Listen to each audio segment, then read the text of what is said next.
Paul, just give me an overview of the display here and what you're showing at PTE. Sure.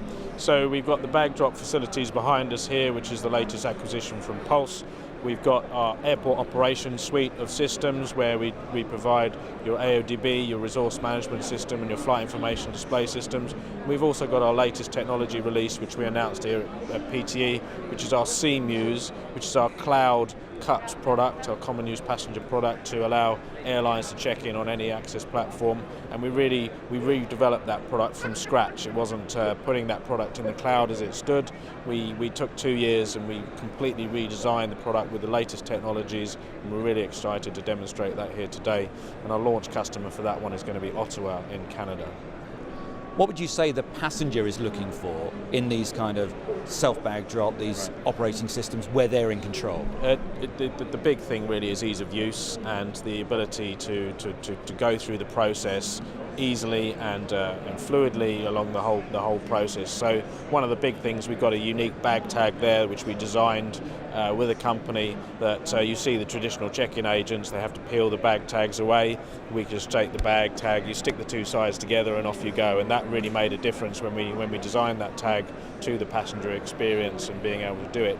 And we actually time the passenger experience now, and you can do a bag drop with self-check-in in faster time than you do with a traditional standard check-in agent process. So it's really come on leaps and bounds, and what we've seen is the queuing time for passengers has dramatically reduced even in the busiest periods, because you can now put, with a two-step bag drop process, 3 times more bags down the baggage chutes than a traditional check-in process. Now, that just moves the problem somewhere else. You've got to make sure the baggage situation is also covered, but in terms of an airport, the bag drop is doing what common use passenger processing did 20 years ago.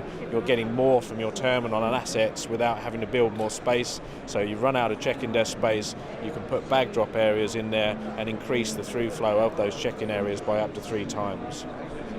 You touched on how the sort of adaptability of some of these technologies and how passengers perhaps have got used to, self-check-in, dropping their bags off, perhaps a little bit more quickly than some people had expected. Do you think that's fair? And for Rockwell Collins, it's important to make sure you have technology that can stay ahead of that. Yeah, absolutely. So we've been following it pretty closely, but I think even by anybody's standards, we've seen the take-up quicker than anybody really expected when we were doing our market forecasting a couple of years ago. So we've been working hard to stay on top of that. The acquisition of Pulse was really key to making sure we stayed ahead of the game. We've got a really innovative part of the business that's joined us, very innovative software teams and developing and bringing the latest technology and ideas to our customers. And tell me about Rockwell Collins being here at PTE. You're a regular exhibitor. Yeah. What are your thoughts on this event? It's a great event. We've been coming here more than 10 years, or probably 15 years. We've been here almost as long as PTE with the shows, and every year we come and we get a great experience here. This year, I would say, is the footfall and the engagement from our customers and delegates here has been incredible, and we've got a lot of value from the show this year.